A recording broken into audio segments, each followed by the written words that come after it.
نائلہ کو۔ میں نے کہا نہیں، میں نے نہیں دینی، کیونکہ میری نیت بدل چکی تھی طلاق کے حوالے سے۔ اور پھر جب میں نے انکار کیا تو یہ واپس چلا گیا، اور اگلے دن یہ کچھ دوستوں کو لے کر آیا، ساتھ اسلحہ لے کر آیا، مجھے مارا پیٹا، اور اسلحے کے زور پر مجھ سے زبانی انہوں نے طلاق طلاق طلاق کہلوایا۔ نائلہ واپس عارف کے پاس چلی گئی، ان دونوں نے نکاح کر لیا۔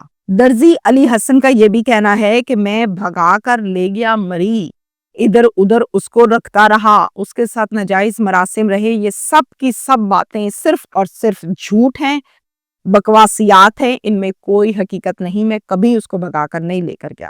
نکاح، حلالہ، طلاق، ان سب کے لیے میں نے عارف سے اب تک 1 روپیہ بھی وصول نہیں کیا۔ ہمارے درمیان کسی قسم کا کوئی شرعی ازواجی تعلق قائم نہیں ہوا۔ یہ بات بہت امپورٹنٹ ہے۔ جس مقصد کے لیے یہ نکاح ہوا تھا، اصل میں اس کی حقیقت یہ بتا چکا کہ کوئی ازواجی تعلق قائم نہیں ہوا۔ عارف مجھے اب بلیک میل کرنے لگا۔ عارف نے مجھے یہ کہا کہ پیسے دے مجھے، میری بیوی تو نے 2 دن رکھی ہے، لہٰذا مجھے پیسے دے، اگر تو نہیں دے گا میں تیرے پہ پرچہ کرواؤں گا۔ میں نے کہا یار، میں نے کہا تیری بیوی رکھی ہے، میں نے تو نکاح کیا، اپنی بیوی رکھی، اور تو خود ہی تو میرے پاس چھوڑ کر گیا تھا نکاح کرا کے حلالہ کے لیے۔ پیسے نہیں دیے میں نے جب، تو پھر عارف کے کہنے پر نائلہ نے مجھ پر 376 کا ایک پرچہ کروایا۔ یہ اصل حقیقت ہے جو میں آپ کو بتا رہا ہوں، اور حلالہ بھی صرف اور صرف اولاد کے مستقبل کی خاطر نائلہ نے کیا تھا۔ نائلہ کا سگا بیٹا عاشر یہ جو اپنی والدہ پر الزام لگا رہا ہے، یہ سب بے بنیاد ہیں۔ مجھے بڑے افسوس کے ساتھ یہ جملہ آپ کے آگے ریپیٹ کرنا پڑ رہا ہے تہمینہ شیخ کو، کہ میں نے جب عاشر کے ساتھ پروگرام کیا تھا تو عاشر نے گفتگو کے دوران مجھے کہا کہ میری ماما مجھ پر الزام لگاتی ہیں کہ میں رات کو ان کے کمبل میں گھس جاتا ہوں، اور اس قسم کی بکواس۔ اس کے متعلق بھی درزی علی حسن نے کہا کہ یہ سب بکواس کر رہے، بے بنیاد ہے، جھوٹ ہے۔ وہ اولاد کے نام پر قربان ہوتی تھی، وہ اولاد سے اپنی بہت محبت کرتی تھی، اور یہ جو سارا کچھ ہوا یہ صرف اور صرف اپنی اولاد کے مستقبل کے لیے وہ کر رہی تھی، اسی پر وہ ایگری ہوئی تھی، اسے اتنا پیار تھا اپنی اولاد سے۔ میرے والدین، میری بہن، میرے بھائی سب کے سب الحمدللہ حیات ہیں، مگر میں 2 سال ہو گئے ہیں اپنی فیملی سے الگ رہ رہا ہوں، کیونکہ مجھے اس بات سے ڈر لگتا ہے کہ مجھ پر تو پرچے کرائے اور مجھے تو گندا کیا، کہیں ایسا نہ ہو کہ میری فیملی کے پیچھے پڑ جائیں اور ان کے اوپر بھی پرچے کروا دیں، اس لیے میں الگ رہ رہا ہوں۔ سوشل میڈیا پر میرے اوپر بے بنیاد الزامات لگائے گئے، کیچڑ اچھالا گیا۔ اب میں آپ کو یہاں پر یہ بھی بتاؤں کہ اب میں جو سوشل میڈیا پر آ کر اپنا بیان دے رہا ہوں، یہ بیان اور یہ میری سٹیٹمنٹ، یہ سب صرف اور صرف میری والدہ نے مجھے یہ کہا کہ بیٹا سوشل میڈیا پر تم پر بے شمار الزامات لگائے جا رہے ہیں، تم کیوں نہیں اپنا بیان دیتے؟ پھر جا کے میں نے اپنی والدہ کی اس بات کو سنا، مانا، اور میں اپنا اب بیان سوشل میڈیا پر دے رہا ہوں۔ اس سے پہلے میں نے اپنا کوئی بیان نہیں دیا، اور اب جو دیا یہ بھی والدہ کے کہنے پر دیا۔ یہاں پر میں آپ تمام لوگوں کو یہ بتانا چاہتی ہوں، میں نے اپنے پروگرام میں بھی یہ کہا تھا کہ میرے پاس کوئی اختیار نہیں ہے میں کسی کو گندا کہوں یا سچا کہوں، جھوٹا کہوں۔ البتہ میری قلم، میری زبان اور میری نوکری صرف یہ ہے کہ میں آواز بنوں مظلوم کی۔ بیٹا عاشر جو باتیں کرتا رہا کہ میری ماما کہتی ہیں کہ جی یہ رات کو کمبل میں گھستا ہے، میری ماما بری ہیں، میری ماما کہتی ہیں کہ جی میرے پاپا خواجہ سرائیں، اگر میرے پاپا خواجہ سرائیں تو پھر بچے کیسے پیدا ہو گئے۔ مجھے اس ٹائم بھی یہ باتیں بری لگی تھیں۔ میں نے اس ٹائم بھی بچے کو کہا تھا کہ آپ کو ان باتوں کا کہاں سے پتہ لگ گیا، اسکول آپ گئے نہیں، 8ویں کلاس سے آپ کہتے ہو میں نے چھوڑ دیا۔ تو پھر یہ عدالت آ گئی، پولیس آ گئی، معاملات ہو گئے، یہ سب کچھ جو ہو رہا ہے آپ کو کیسے پتہ چل گیا؟ مجھے نہیں پتا۔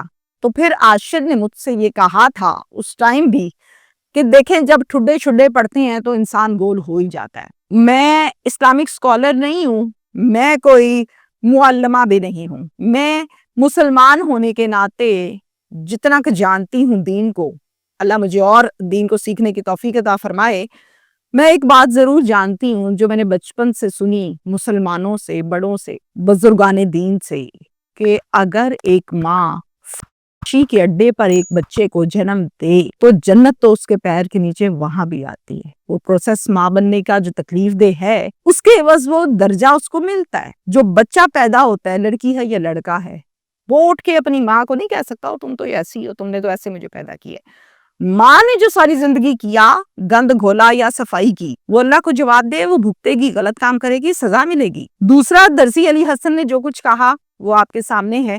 مزید دیکھتے ہیں کہ یہ کیس کہاں کو بیٹھتا ہے.